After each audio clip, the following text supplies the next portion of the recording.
But we have stairs over here, Michael. How about a big welcome to the one and only Mike Alstott?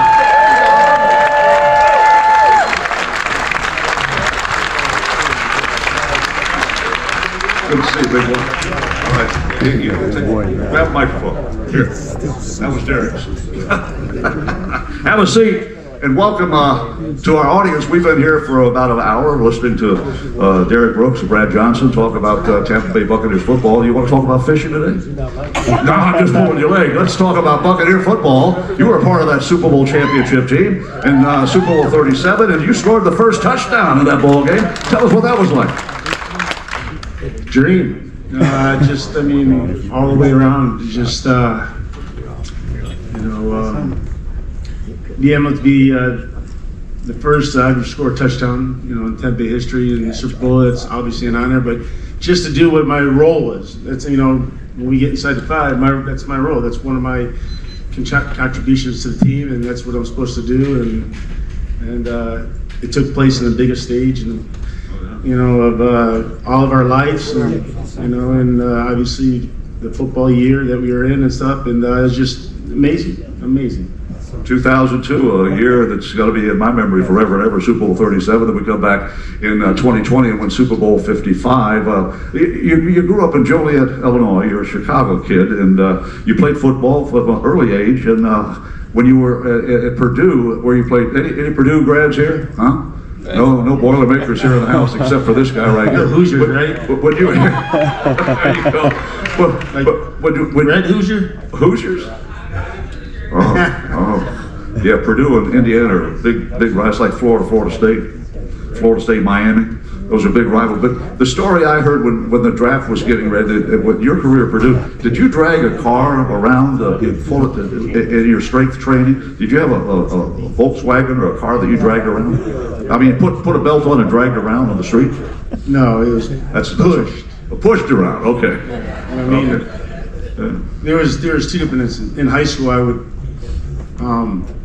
My best friend in high school, Ryan Brown, he had a station wagon.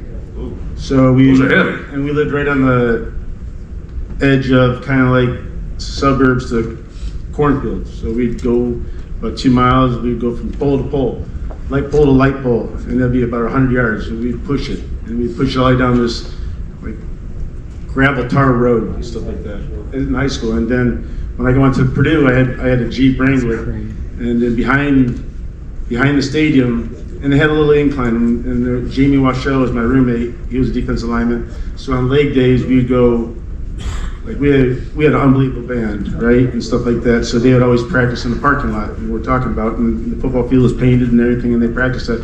Well, I would come out of the workout with Jamie and get my Jeep, and then we'd put on Led Zeppelin or Metallica, right, AC/DC, right, and we'd freaking crank it up, and he would get in, and I'd push it neutral and turn around and come back down. We always push it uphill. So we do that, all the time. Yeah. So those are the stories. There was never no pulling though. No, I thought it was you had a rope you pulled. I think you shoved it. Okay. Now we know the real story behind Mike Alstott. Okay. That's how he got so strong and big, and nobody wanted to tackle this guy. First touchdown in Super Bowl history for the Buccaneers. That's a good note to remember. And from that point on, I think we scored touchdown.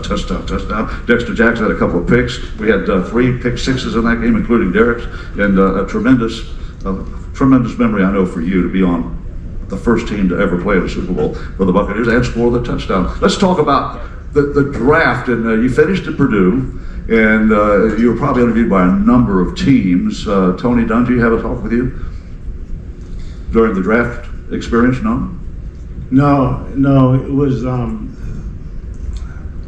really didn't have no conversation with him. Really? It was very, very, very little. But I had, I thought I was going I thought I was going to Steelers. Okay. I thought I was going to Steelers. And then I took 2 big visits. I was all day at Steelers and I was all day at the New York Jets. Right, that was the only thing. And then I ran my 1 pro day. I did the combine. I did my 40, and I had 1 pro day, and I was done. And but my agent was talking with I can't forget his name. One of our scouts, one of our regional scouts in the Midwest and everything at the time, right? And So I know there was an inkling of, maybe, I'd be with Coach Dungy and stuff like that, and I had no clue. And you're talking about the time in 1996 is like ESPN only held the first round, right? So I'm at a pub, just a little pub in West Lafayette, Indiana. Kind of like a pub that me and my family would go after every game, and we'd have dinner and stuff like that, and then I'd leave them, and then I'd go hang out with my buddies and stuff like that. But we hung out there all day for the draft, and nothing took place, right? And it's like, right, and then there wasn't that scroll thing, the scroll. There wasn't that in 1996, right? So they went like, we went to 31st pick, which was the Steelers because they won the Super Bowl that year, and they traded their pick for Jerome Bettis, right? Which was like same back as me, right? And stuff like that, right? So it was like, oh, that's not good. And all of a sudden, boop, see you later. And there's no more coverage and everything like that, right? So I didn't know what was going on, right? Didn't know what was going on. And next thing you know, 10 minutes later, I get a call from Jill Hobbs. Yeah, I get a call from Jill Hobbs. Yeah, and one of my favorite people, right? And she gets Coach Dungy on the line, and here I am. Wow. That's the story of the drafting of Mike Alstott. And what was your first visit with the head coach? Did you come to Tampa and visit with Tony? How long did it take between you being drafted and coming down to Tampa? I came since Tony was the new coach. We got an extra. We had that right after the draft, the OTAs. That a lot of teams don't unless you're a new head coach and stuff like that, right? And so Tony had that the weekend right after. So that's when I came. I came on, Thursday night, and then we did Friday, Saturday, Sunday, just normal like everybody else. Yeah. You're from the Chicago area. Did the heat in Tampa affect you? Had you been to Florida before you were drafted by the Buccaneers? Did you come down on vacation? I didn't know anything. I didn't even know anything about Tampa Bay Buccaneers. Wow. I'm being serious. I really didn't follow when it was when I was in high school, I was all in high school. When I was in college, I was all in college. You know what I mean? Stuff like that. And it was like, boom, boom, boom. I didn't look far ahead. I was always, my eye on the target and the bullseye now. You know what I mean? Type of thing. And all of a sudden, you didn't know you were going to go, and it's like boom. And then you're like, and everybody's like, you're going to the Buccaneers, and I'm like, oh. God. Yeah. We remember. We played the Bears every year when the NFC Central Division. You never saw the Buccaneers play the Bears. Did you even care about the Buccaneers playing the Bears? They always beat us. Well, anyway. I've been to one I was at prior to playing in the NFL. My senior in high school, me and my buddy with the station wagon, we went to Soldier Field, and we were in the last row, way up there, Jim, way up there. We were in the last row of Soldier Field, right? And it was so cold. We were playing the Bears at the time. We're playing this orange and white team. Well, we see the Buccaneer cream single orange. We see it. I almost wore one today. Yeah. No, yeah, I get it. I love that color. I mean, yeah. But the thing is, that was my only first game as a non-football, as a spectator, right? That I've ever been to. And I left early because it was so cold out. So. I remember one time before you became a Buccaneer, a fellow by the name of Jesse the Body Ventura was working on the radio broadcast. He worked for the first 2 years, and he was from Minnesota. We were playing the Bears at Soldier Field. It was one of those days. I mean, it was like 40 degrees, 39 degrees. Jesse showed up in a short sleeve shirt and said, "Great day, Gino, Mean Gene," he called me. And I thought he was crazy. I had everything on that I could put on, a scarf, gloves. And I don't blame you for leaving. I wouldn't have gone to the game if it was 40 degrees. I would not, unless I was working the game, On that thought, we asked Derek Brooks a little earlier, and Brad, what it was like to play in that Philadelphia game, the NFC Championship game. The temperature was below 30 degrees. We had only won one game in franchise history when it was below freezing. And all of a sudden, did you wear any extra clothing for that football game? No, there was I mean, it was cold, but it was like there was a lot of other things that you had to worry about. You know, our head coach got fired. You know, because of Philadelphia Eagles, us losing for the 2 years before that and stuff, and you know, so we're in the NFC Championship. We're going to close down the vet and stuff like that, and just the way things, you know, in our journey to that game was just amazing, right? You know, just we want to talk about a freaking emotional roller coaster, you know, in a lot of, in our profession as young players and mentors and stuff like that, which our mentor just got, you know, released, and all of a sudden this guy's coming from Oakland, right? And he's our new head coach, and, you know, we go on this run and stuff, and just a lot of emotions going through your head. And then, you know, they even talked about Bull and Derek, DB, he's talking about, you know, one of my best friends, you know, Joe, you know, he lost his kid and everything like that through birth, you know, and all that stuff. And oh man, it was just like, I want to talk about really a up and down emotional time of our lives and stuff like that. It was crazy. It was crazy, but it was obviously all worked out for the best. So cold plays no factor in winning football games. Is that what you're saying? If it's, I lost 5-0 in Michigan Stadium, and we should have got killed 45-0. And it was like, it was so cold and rainy and wet, and I didn't want to play the game. I was in the huddle, just shaking, right? And we lost 5-0, so that just tells you how cold it was. So, but that was a cold game. But we've been to Lambeau -15 and stuff like that, you know, with the sun shining and everything like that, though. Yeah, right. But the thing is, not that day though. Not when we were in closing down the vet and we had to take care of business. That was an unbelievable day. Derek mentioned that. How about that? The big win. Coach Jurevicich's pivotal play. We know the catch, first down got us to our first touchdown. But the experience, Derek mentioned it, and we've talked about it. We only had 1 week to get ready for the Super Bowl, and that's the last time. Now it's 2 weeks, and it's almost. I think Commissioner Goodell had his way, it would be 3 weeks. You know, they get so much press. But what was your experience from a personal standpoint in preparing on such a short week? We had to travel on Wednesday, Tuesday.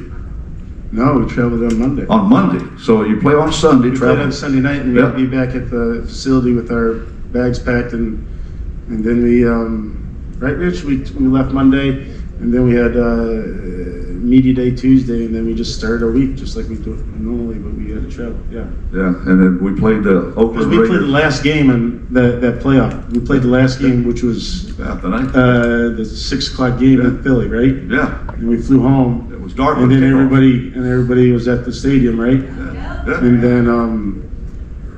And then they're like, before we even get off the plane, and we're circling around and stuff like that. They're like, all right, have your bags packed and be there at freaking 10 o'clock tomorrow morning, whatever. It was something like that, right? Yeah.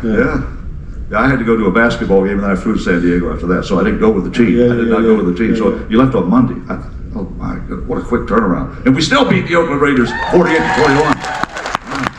Coach, shorten the week. We can still beat these guys, huh? I loved it though. Yeah. I didn't. Bye weeks are the worst thing for football players. I mean, I really feel like in momentum and in staying consistent. I mean, you heard Derek Brooks, kids staying consistent, right? And keeping your mind and stuff like that. You're already banged up. Everybody's already banged up, and there's no need to, you know, prolong this anymore, right? You know, and we went in there and we took, you know, we prepared and we did what we got to do with all the elements. But we were prepared from Coach Dungy. Because we would never, like, you heard Derek, he doesn't waver, right? So we'd do a West Coast game, right? We're still leaving at 2 o'clock. He might push it to 1 o'clock on Saturday afternoon, right?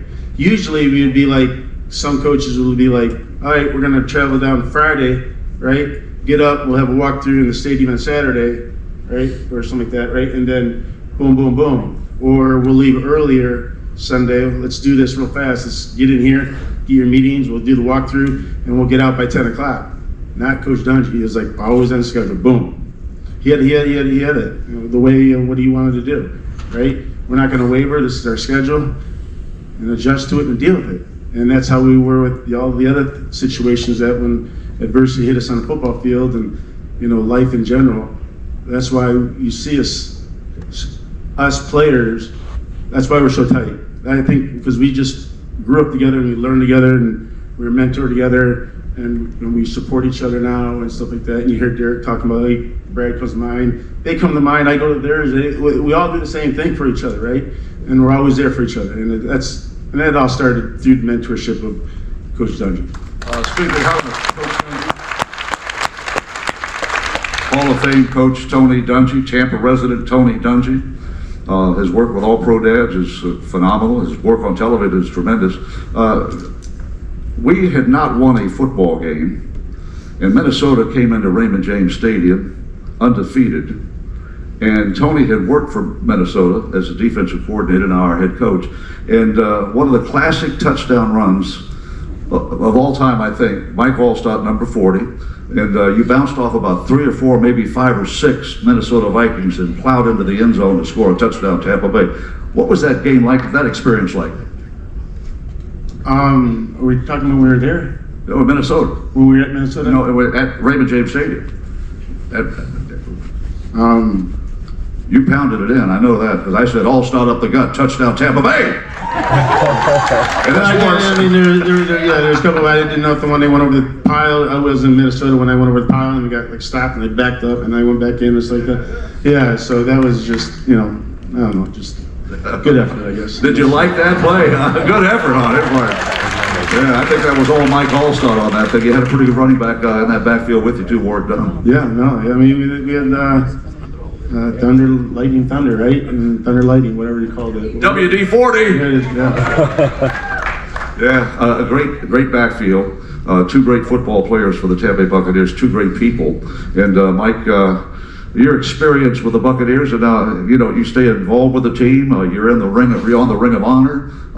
You're recognized by everybody in town. Everybody that follows the Bucs knows Mike Alstott. And what's that been like since you stopped playing football? I love it. The Buccaneers, yes. Brian Ford keeps me engaged, you know what I mean, with the team. I do anything for anybody, any department whatsoever. They ask me to go on a trip with them, with their sponsors, team partners, whatever, or, in this situation, coming here and being with you guys. And then even, I call it shaking hands and kissing babies and stuff like that. Go around to the suite holders and stuff like that and take pictures and just say hi and stuff like that, and anything. I mean, just to be a part. And Brian keeps me, awesome. It's great to keep stay engaged with the team and stuff like that. I don't get involved with the football players and stuff like that. I don't want to do that. I don't want to be like, it's their time. They got to figure it out, right? But anything that comes to interacting with the fans or experience and stuff like that, I'm always for it. So always great to see number 40 at the Raymond James Stadium for a Buccaneer football game. We have about 700 Buccaneer fans on this cruise, and you've had a chance to meet a lot of the fans, and I know you have something to do right at 11:30, so we're going to ask you one more question. What's it mean to be a Tampa Bay Buccaneer to you? What's it mean to be a Tampa Bay Buccaneer? What's it mean to be a Tampa Bay Buccaneer? It's Took the words right out of my mouth, Michael. You're gonna make me cry. Mike Alstott, the A Train.